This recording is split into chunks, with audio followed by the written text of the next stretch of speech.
안녕하십니까. 오늘 인사말로 기록한 게 어떠한 내용이었냐면 이 두 문단이었습니다. 첫 번째가 안녕하십니까 인사하고 그 다음 질문이 자연에 나오면 왜 행복할까요? 라는 것이 원래 오늘 설교 시작하면서 인사말이었습니다. 오늘 아침 좀 많이 분주하셨죠? 우리가 비록 야외에는 나와 있지 못하지만 선물은 많이 준비되어 있습니다. 그래서 오후에 꼭 안교 시간도 꽤 많은 것들을 준비했고 또 오후 활동도 많은 것들을 준비했기 때문에 식사 이후에 여러 활동도 즐기시고 그다음 활동하신 이후에 대학에 가서 박물관도 관람하시고 행복한 시간 안식이 되었으면 좋겠습니다. 제가 여기 있는 질문을 몇 가지 그냥 그대로 할게요. 저희가 야외는 아니지만 이 세 번째 질문은 이거였습니다. 자연에 나오면 왜 편안하고 더 안정감을 느낄까? 이것이 이제 세 번째 질문이었습니다. 두 번째 질문이 자연에 나오면 왜 더 행복할까요? 이게 이제 두 번째 질문이었고 세 번째가 왜 평안함과 안정감을 우리가 자연에 나왔을 때에 더 느낄까요? 우리가 지금 뭐 이 공간 안에 있지만 자연에 나가서 야외 예배를 드리고 있다면 주변 환경을 돌아보면서 또 향기를 맡으면서 여러 가지 또 새들의 소리와 또 앞에 펼쳐지는 그 호수의 아름다운 모습들을 볼 때에 우리의 마음속에 뭔가 편안함을 느끼실 것이고 무언가 안정감을 느끼실 겁니다. 스트레스 받는 사람에게 뭐라고 조언해 주는가? 자연으로 나가서 좀 산책하라고 조언을 해요. 그러면 그의 마음속에 뭔가 편안함을 느낄 수 있다라고 말을 합니다. 왜 자연에 나가면 그런 것들이 해결이 될까요? 우리가 나갔을 때에 오늘 비록 구름이 많이 꼈지만 날씨가 화창하다면 정말 우리 주변에 아름답게 빛나는 그런 아름다운 날씨 때문에 우리의 마음속에 좀 더 행복하고 편안하고 좀 뭔가 안정되는 스트레스가 풀리는 그런 느낌을 받을까요? 예, 그것도 분명히 있을 겁니다. 화창한 날씨 속에서 펼쳐지는 그런 자연 속에서 느끼는 또 우리 주변이 아름다워서 아름다운 광경들을 보면서 우리의 마음속에 편안함을 느낄 수도 있을 겁니다. 또 아까 얘기한 대로 냄새를 맡을 때 꽃의 아름다운 향긋한 냄새들이 풍기면 그 냄새를 맡으면서 우리의 마음속에 편안함을 느끼기도 할 겁니다. 이러한 연구 결과가 나왔대요. 숲이나 바다와 같은 자연 환경은 심리적 긴장을 완화시키는데 효과적이다라는 그런 결과가 나왔다고 합니다. 그래서 과학자들이 그 과학적인 증거를 이제 대기 시작하는 겁니다. 그래서 어떤 증거를 대냐면 첫 번째 증거를 대는 것이 자연에 나가서 활동하거나 또 그 안에서 여러 가지 아름다운 자연들을 볼 때에 우리 뇌 속에 긍정적인 기분을 자극하는 세로토닌이 많이 분비된대요. 물론 세로토닌이라는 물질은 햇빛을 많이 쏘일 때에 나오는 그런 물질이기도 합니다. 근데 어쨌든 자연에 나가서 활동할 때에 그런 자연 속에 있는 그러한 세로토닌이 형성되는 일들이 이제 우리 몸속에 일어나기 시작한다는 겁니다. 이 세로토닌이 많이 발생돼야지만 저녁에 멜라토닌이 발생되어서 멜라토닌이 많이 풍부하게 생겨야지 뭐가 올까요? 잠을 자실 수 있는 거예요. 그러니까 우리가 숙면을 잘 못한다는 이유는 멜라토닌이 형성이 안 되기 때문에 호르몬상의 문제가 있다라고 얘기해서 뭐 천연 호르몬제에서 멜라토닌 그 형성한 거 드시기도 하시는 분이 아마 계실 겁니다. 그래서 낮에 세로토닌이 이렇게 많이 발생한다는 것은 우리의 마음속에 편안함을 줄 뿐만 아니라 저녁에 편안하게 잠잘 수 있는 여러 가지 우리를 위한 조건들이 형성이 되는데 자연에 나갔을 때 그런 것이 저절로 이렇게 막 생긴다라는 겁니다. 또 이것은 심리학 저널에 이제 기록이 되었던 내용이라고 해요. 멀리 산이나 바다를 찾아 나서지 않아도 가까운 공원에 가서 한 바퀴만 돌아도, 그러니까 멀리 가지 않고 그냥 집 앞에 있는 공원을 돌아도 스트레스를 줄일 수 있다고 합니다. 그러면서 뭐라고 기록됐냐면 20분만 자연을 접하면 스트레스 호르몬이 현저하게 감소한다는 논문이 게재됐다. 이렇게 기록합니다. 그러니까 자연만 이렇게 20분만 거닐어도 우리의 마음 속에 스트레스 호르몬이 이렇게 감소하는 일들이 일어나는데 그런 것들에 대해서 이렇게 계속 설명을 해요. 숲속에서 운동을 하면 또는 그냥 앉아 있어도 혈압이 내려간답니다. 그러니까 우리가 운동하면 당연히 내려가겠지만 그냥 자연에 가만히 앉아 있어도 혈압이 이렇게 내려가는 효과가 나타나기 시작한대요. 그 이유를 뭐라고 설명하고 있냐면은 숲속을 산책할 때에, 그러니까 숲속에 있을 때에 부교감 신경계 활동이 100% 이상 증가되기 시작한다고 이야기합니다. 이 부교감 신경계가 이렇게 증가하기 시작하면 심장 박동과 호흡 속도와 혈압을 이렇게 낮춰주는 일들이 생기기 시작한다라는 거예요. 그래서 이 자연 속에 있으면 부교감 신경이 계속 활성화되면서 우리 신체가 안정적으로 되어가는 그런 일들이 우리의 몸속에서 생긴다라는 겁니다. 또 말하기를 부교감 신경계의 스트레스 호르몬인 코르티솔은 16%가 이렇게 감소한대요. 그러니까 코르티솔은 감소하고 부교감 신경계는 이렇게 올라가기 때문에 우리의 몸이 더욱더 안정적이고 편안하고 그러한 것들을 자연에 가면 누릴 수 있다는 겁니다.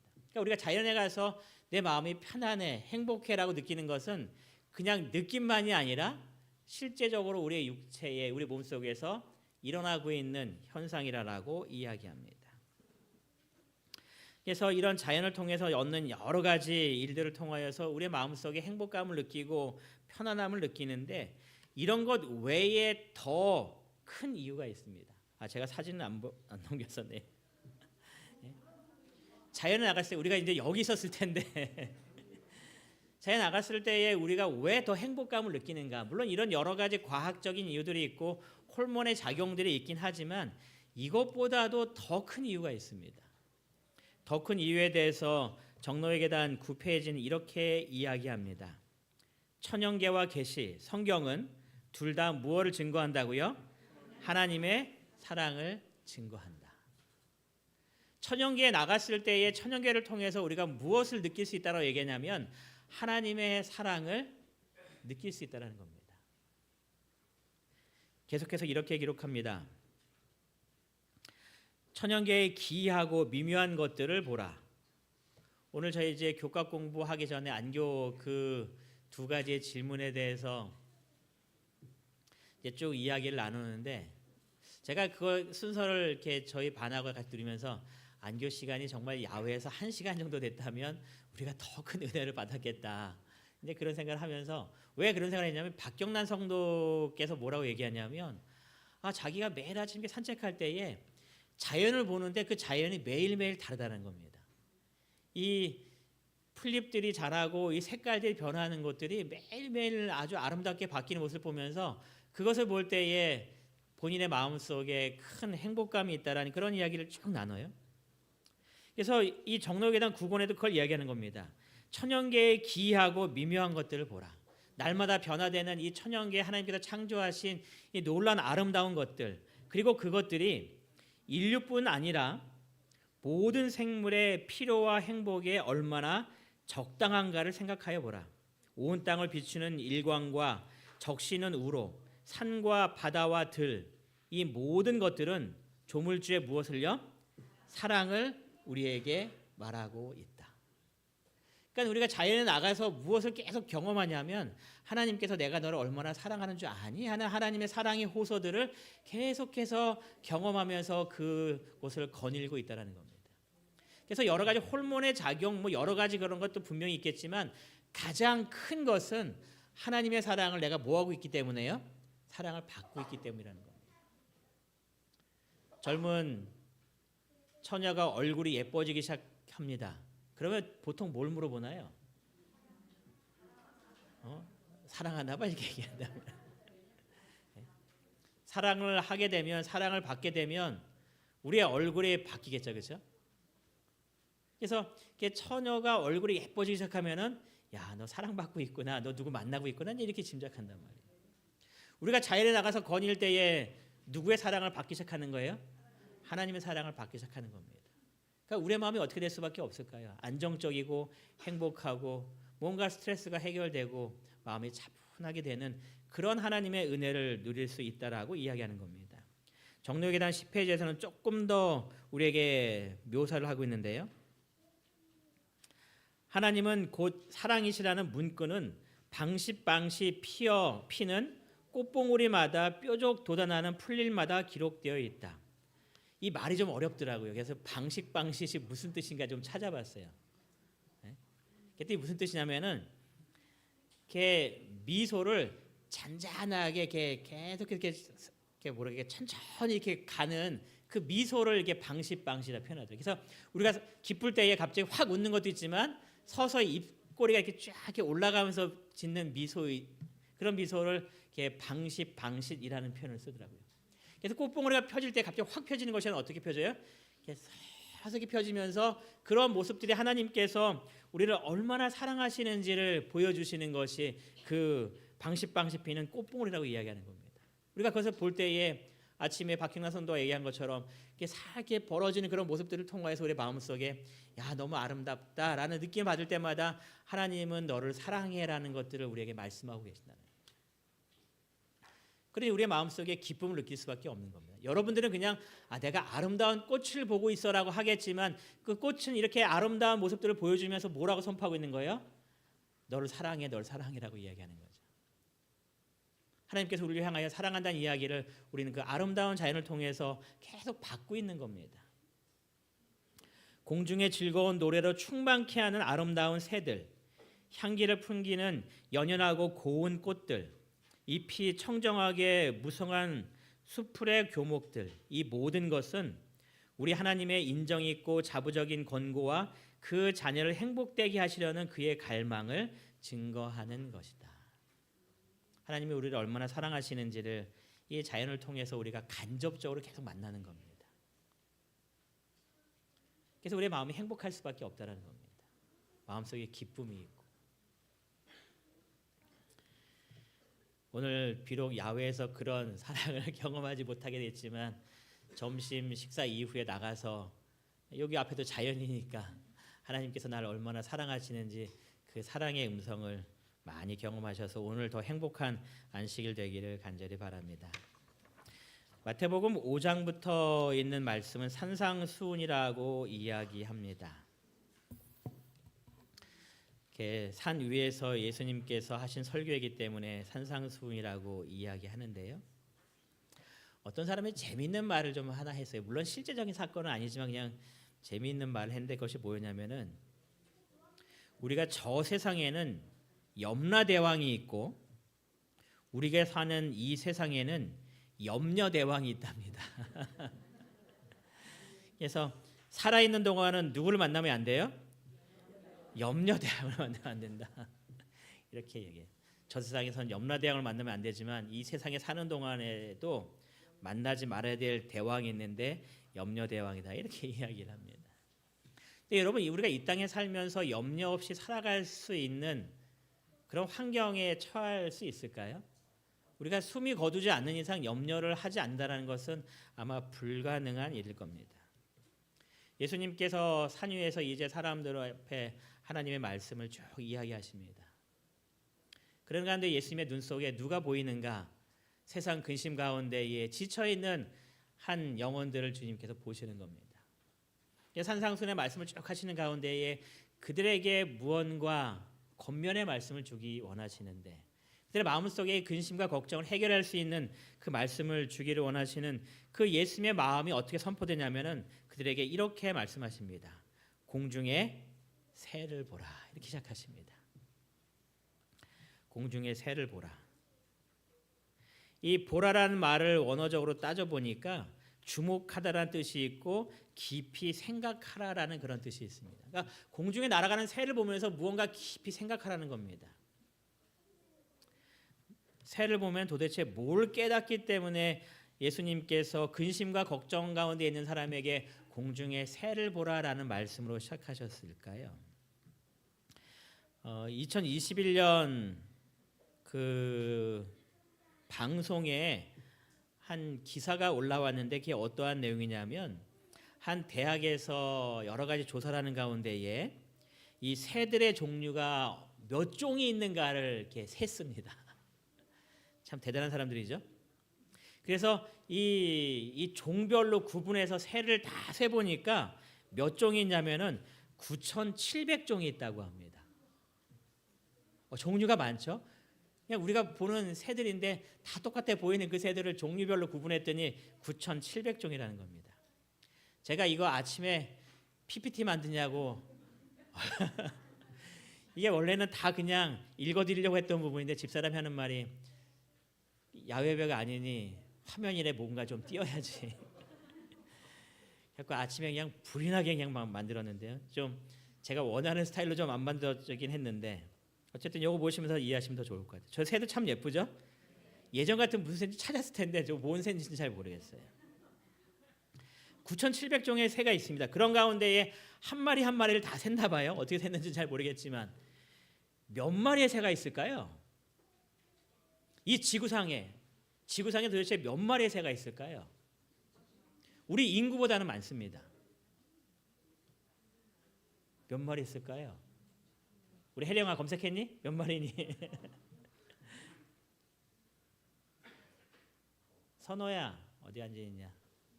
몇 마리 있을까 새가? 이 지구에 찍어봐 빨리. 100억 마리. 맞췄을까요?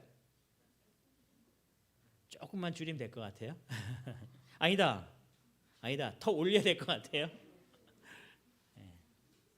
그 기록에 의하면 500억 마리가 있다고 합니다. 새의 개수입니다. 개체수입니다. 엄청나게 많은 새가 있는 겁니다. 그 중에서 제일 많은 새가 뭘까요?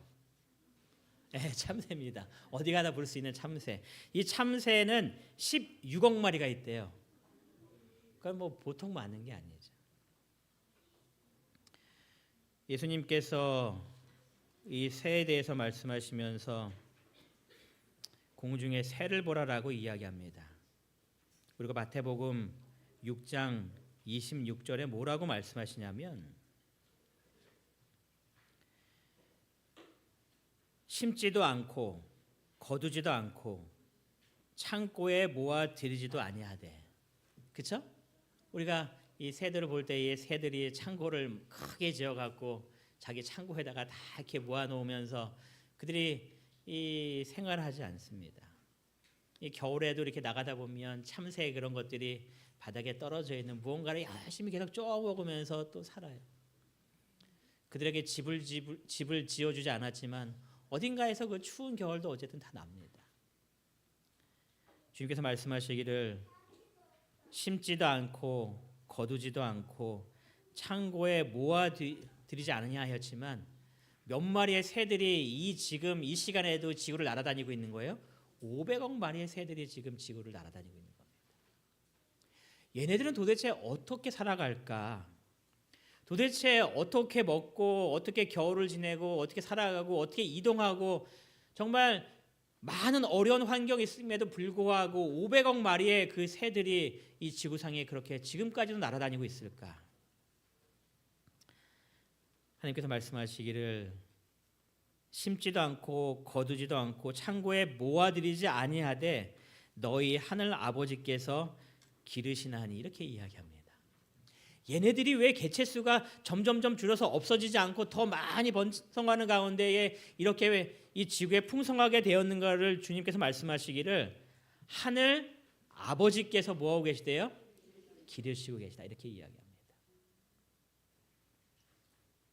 이 500억 마리의 새들에 대해서 하나님께서 말씀하시기를 하나님께서 기르시고 계셔라고 우리에게 설명하고 있습니다. 하나님께서 기르니 부족함이 있는 거예요? 부족함이 없는 겁니다. 그래서 다윗이 시편 23편에 뭐라 기록해요? 여호와는 나의 목자시니 내게 부족함이 없으리로다. 새들도 매일 그걸 찬양하는 겁니다. 하나님께서 나를 기르시니 부족함이 없군 하고 행복해하면서 지지배배 하면서 이렇게 우는 거죠. 하나님께서 돌봐주신 그 은혜에 감사하면서 아름다운 노래소리를 내는 것. 우리 아까 정로예배단에 읽었잖아요. 하나님의 사랑을 그들이 막 이야기하는 겁니다. 그래서 주님께서 우리에게 말씀하시는 겁니다. 마음속에 염려가 있고 근심이 있고 이거 어떻게 해결하자고 답답할 때에 뭐를 보라고요? 공중의 새를 보라. 그가 지금까지 살아가는 모든 것들은 하나님께서 그들을 기르시고 돌보시고 계시기 때문이다라고 우리에게 분명히 이야기하는 겁니다. 주님께서 또 이야기하십니다. 들의 백합화가 어떻게 자라는가 생각하여 보라. 들의 백합화를 이야기합니다. 그리고 예수님께서 생각하여 보라라고 이야기합니다. 이 생각하여 보라라는 이 말의 뜻은 그냥 보다와 이게 생각하라는 말과 보라는 말이 처음에는 새를 보라라고 말씀하셨고 두 번째는 이 들의 백합화를 생각하라. 그러니까 보라, 이게 눈으로 보라는 것이 아니라 좀 생각해 보라라는 그런 이야기로 하셨는데 이 두 개의 단어는 거의 비슷합니다. 첫 번째도 숙고하라는 말이 있었고 두 번째도 숙고한다라는 그런 뜻을 가지고 있습니다.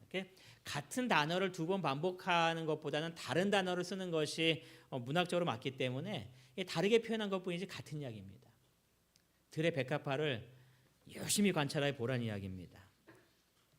여러분 유심히 관찰해서 보니까 뭐가 보이시나요? 백합화도 종류가 많더라고요. 그래서 그 중에 한 종류를 이렇게 했는데 뭐가 보이십니까?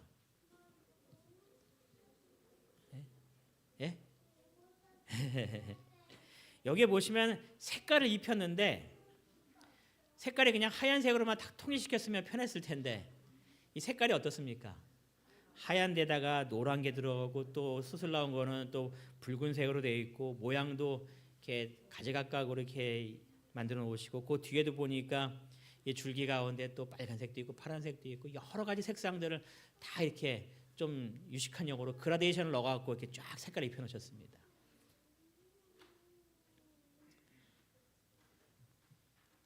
이건 무슨 꽃일까요? 이건 수국이에요, 그렇죠? 수국도 자세히 보시면은 색깔 하나가 아니라 이렇게 몇 가지 색깔로 이루어졌는데 그것도 그냥 한 색깔을 쫙 채놓은 것이 아니라 안에는 하얀색인데 그 다음부터는 그라데이션으로 이렇게 쫙 하고 색깔이 들어 입혀 있는 겁니다.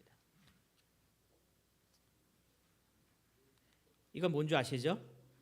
금낭화라고 이야기하죠. 금낭화. 뭐 우리가 주변에서 흔히 볼 수 있는 꽃 중에 하나긴 한데 이게 보면서 이제 하트꽃이라고도 이야기하죠. 아니면은 그 예전에 여인이 이렇게 쪽집게 그래갖고 그 머리 한 모양의 꽃이라고도 이야기하죠. 근데 이 금낭화도 보니까 이 한 색깔의 금낭화가 있는 것이 아니라 금낭화도 색깔이 조금 달라요. 요 위에 것은 요 핑크빛 밑에 보면 하얀색에다가 노란색으로 되어 있는데 밑에 보면은 또 빨간색으로 이렇게 해놓은 또 다른 종류의 색깔이 또 있습니다. 하나님께서 뭐라고 말씀하시냐면은 들의 백합화를 보라고 말씀하시면서 이 모든 것들을 하나님이 이렇게 입히시거늘 이라고 이야기합니다. 이걸 다 이렇게 색깔을 입히신 분이 누구라고 얘기하는 거예요? 하나님이라고 이야기합니다. 우리가 너무 아름다워 어떻게 저렇게 색깔을 아름답게 색칠할 수 있을까라고 얘기할 때에 예수님께서 뭐라고 말씀하셨냐면 이 모든 것 다 누가 하셨다고요? 하나님께서 입히신 거예요. 하나님께서 이 모든 것들이 아름답고 행복하게 살아갈 수 있도록 이 모든 것들을 우리를 위하여 다 만드셨다고 말씀하시면서 우리에게 뭐라고 말씀하시는가? 마음속에 염려와 근심을 하지 말라 이렇게 이야기하는 겁니다. 여러분 얘네들을 위해서 하나님께서 온도를 얼마나 신경 쓰셨을까요? 얼마나 적당한 비를 내려야겠다라고 생각하셨을까요? 이 모든 것들을 아름답게 하기 위해서 하나님께서 모든 것들을 다 준비하셔서 얘네들을 아름다운 색상으로 입히시는 겁니다. 여러분 가을 되면은 우리가 이뻐하는 단풍잎들 있잖아요. 얘네들은 왜 이렇게 색깔이 변하나요? 온도 때문이잖아요, 그렇죠? 온도가 추워지면서 그 안에 막 여러 가지 물질이 나오면서 이렇게 색깔이 변한다고 이야기하잖아요. 하나님께서 적절하게 모든 것들을 다 맞추시고 있는 겁니다. 얘네들이 때가 됐을 때에 아름다운 색깔로 변할 수 있도록 얘네들이 자랄 때에 예쁜 색깔로 하실 수 있도록 하나님께서 입히고 계신다라고 이야기하는 이야기는 하나님께서 하나하나 관심 있게 보시고 돌보고 그것이 그렇게 자랄 수 있도록 하나님께서 다 인도하고 계시다라고 이야기하는 겁니다. 근심이 있을 때에 걱정이 있을 때에 주님께서 말씀하시기를 공중에 새를 보라라고 이야기합니다. 하나님께서 기르시고 계셔. 우리 마음속에 근심이 있을 때에 백합화를 보라고 이야기합니다. 우리 주변에 있는 아름다운 꽃들을 보라고 말씀하십니다. 하나님께서 입히시고 계셔. 지네들이 하는 게 아니야. 내가 지금 다 아름답게 입히고 그들을 다 먹이고 있고 잘 자랄 수 있도록 하나님께서 돌보고 있어라고 우리에게 말씀하시는 겁니다. 그래서 우리가 이것을 보면서 무엇을 느끼는가? 우리가 느끼는 것은 첫 번째 것이 하나님께서 기르신다. 두 번째 하나님께 입히신다. 그래서 우리의 마음속에 느끼는 것이 시편 145편과 15절과 16절입니다. 우리 다 같이 성경을 펴서 이 시편에 있는 말씀을 좀 읽어보겠는데요. 하나님께서 입히시고 기르시고 돌보시는 이 모든 것들을 이 눈으로 본 사람들이 하는 모습이 시편 145편의 15절과 16절입니다.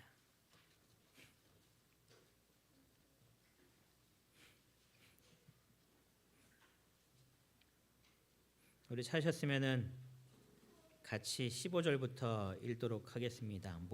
시작. 모든 사람의 눈이 주를 앙망하오니 주는 때를 따라 그들에게 먹을 것을 주시며 손을 펴사 모든 생물의 소원을 만족하게 하시나이다. 모든 사람의 눈을, 원어에는 사람이라는 표현은 등장하지 않습니다. 모든 눈이라고 이야기합니다. 그래서 이 세상에 있는 눈을 가진 모든 존재들이 누구를 바라보고 있다는 거예요? 주를 앙망한다 이렇게 이야기합니다.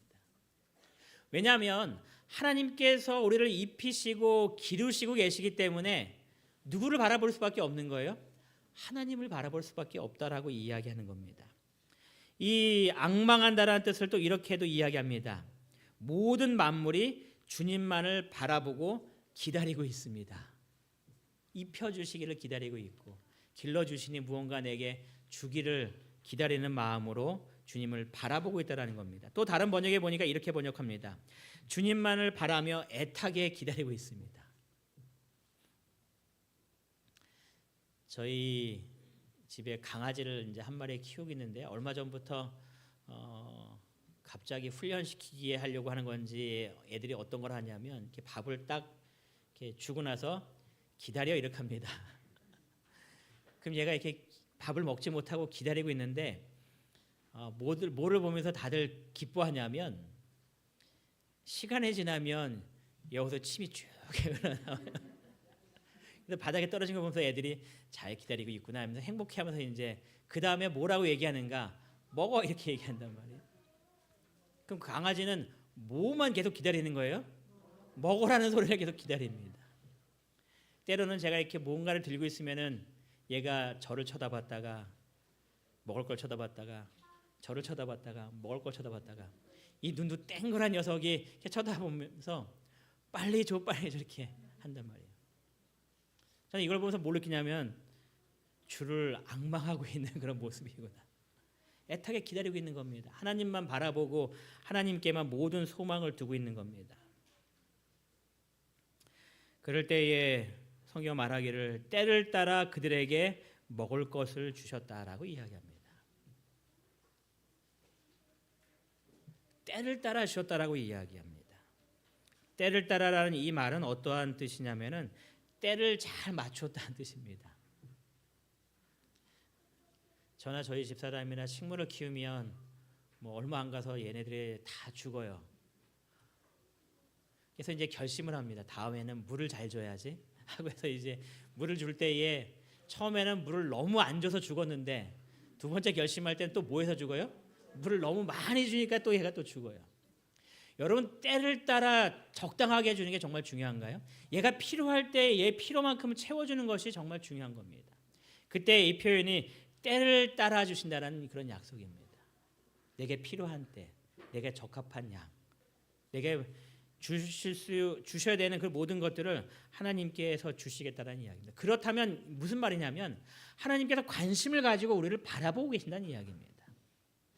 얘 도대체 필요가 무엇인지 언제 필요한지 하나님께서 우리를 관심 갖고 계속 바라보시면서 때를 따라 우리의 필요에 맞춰서 하나님께서 우리를 주시는 겁니다. 여러분이 어머니로서 배가 고프지 않아도 식사 때만 되면 밥을 차려서 자녀들에게 줍니다. 자녀에 대한 관심과 사랑이 있기 때문이죠. 내가 배가 안 고프니 야 내가 배고플 때 먹자라고 얘기하는 어머니는 한 분도 안 계신 것 같아요. 나는 배고프지 않지만 얘네들이 배고플 때가 되면 때에 맞춰서 주시는 것처럼 하나님께서 모든 관심을 가지고 우리를 바라보신다는 겁니다. 그리고 그 때에 맞춰서 우리들에게 먹을 것을 주시고 필요를 채워주신다라고 약속하는 겁니다. 그러니까 예수님께서 뭐라고 말씀하시는 거예요? 공중의 새를 보라고, 들의 백합화를 보라고. 하나님께서 기르시고 하나님께서 입히시는데 때를 따라 맞춰 우리에게 주시는 하나님의 은혜가 있으니 염려하지 말고 걱정하지 말라라고 이야기하는 겁니다. 신명기 28장 12절에 보니까 내 땅에 때를 따라 비를 내리신다라고 이야기합니다. 비가 와야 할 때, 비가 그쳐야 할 때 하나님께서 그 모든 때를 맞춰서 우리를 위하여 공급해 주고 계신다라고 말씀하십니다. 16절은 또 이렇게 이야기합니다. 손을 펴서 모든 생물의 소원을 만족하게 하시나이다. 만족한 겁니다.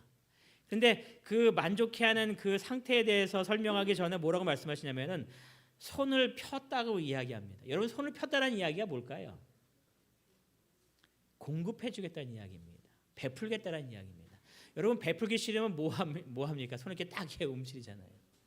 손을 폈다라는 것은 하나님께서 우리의 모든 필요를 공급해 주시고 채워 주시겠다라는 베풀겠다라는 하나님의 약속인 겁니다.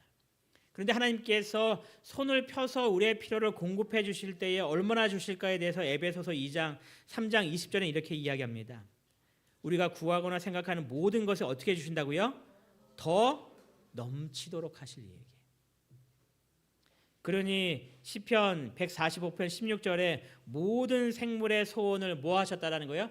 만족하게 했다라고 이야기합니다. 부족함이 없다라는 겁니다. 넘치도록 채워주셨기 때문에 하나님께서 우리에게 베푸시는 그 은혜는 조금도 부족하지 않음을 우리들에게 말씀하고 있는 겁니다. 여러분의 삶 속에 때때로 힘든 것이 있고 때때로 어떻게 해야 될지 그 모든 순간에 하나님께서 나를 기르시고 계시고 입히시고 계신다는 사실을 꼭 기억하시기 바랍니다. 예수님께서 우리에게 해주신 말씀, 근심 있을 때 저 하늘의 새를 보면서 하나님께서 그들을 어떻게 기르고 계시는지, 들의 백합화를 보면서 하나님께서 그들을 어떻게 아름답게 날마다 입히시는지, 때를 따라 공급해 주시는 하나님의 은혜를 기억하시면서 하나님만 더욱더 붙들게 되시는 우리 모두가 되기를 간절히 바랍니다. 주님께서 그 다음에 우리에게 이러한 말씀을 하십니다. 공중의 새를 보라라고 말씀하시면서 주님께서 하시는 말씀은 이 말씀입니다. 너희 하늘 아버지께서 기르시나니 너희는 이것들보다 뭐하대요? 귀하지 않냐. 내가 이거 정말 잘 돌보고 있어. 그런데 얘보다는 누가 더 귀하다라는 거예요? 내가 더 귀하다라는 겁니다.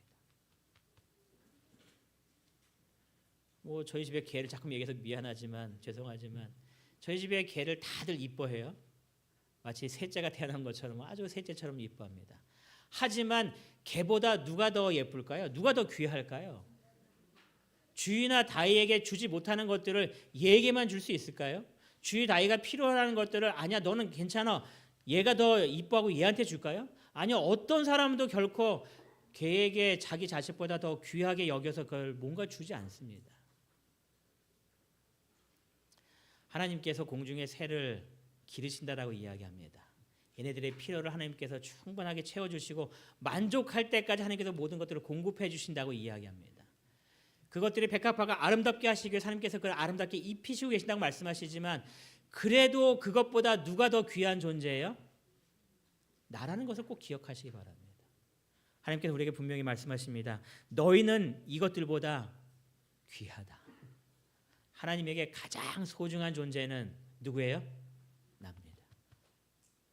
그러니 근심 있을 때에 나를 가장 소중히 여기신 하나님께서 결코 나를 외면하지 않다라는 생각을 꼭 하셔서 주님 안에서 우리의 근심과 걱정이 다 해결되기를 간절히 바랍니다. 백합화에 대해서 이야기하시면서 이렇게 말씀하십니다. 하나님이 이렇게 입히시기건을 하물며 너희일까 보냐.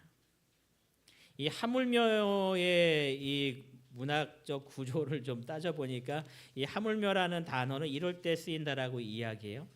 앞 내용보다 뒤 내용을 더 강한 긍정으로 쓸 때에 사용하는 이 표현이 하물며다라고 이렇게 이야기합니다.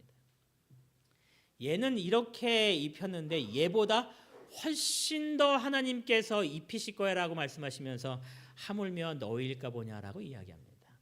여러분의 삶 속에 필요한 것들이 있을 때마다 우리가 바라봐야 될 것은 모든 눈이 주를 앙망하나이다라고 말씀하신 것처럼 우리는 오직 하나님만 바라보는 그런 귀한 삶을 살아야 됨을 꼭 기억하게 되시길 바랍니다.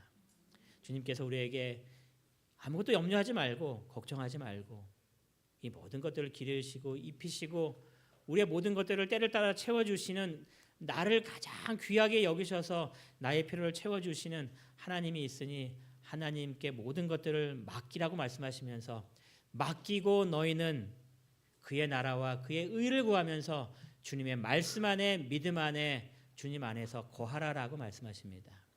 주님께서 우리에게 주시는 이 귀한 말씀을 항상 기억하셔서 우리의 마음속에 염려가 될 때에 주님을 쳐다봄으로 우리의 마음속에 기쁨을 얻으시고 우리의 마음속에 용기를 얻으시는 귀한 믿음의 삶을 살게 되시길 바라면서 오늘 말씀을 마치겠습니다.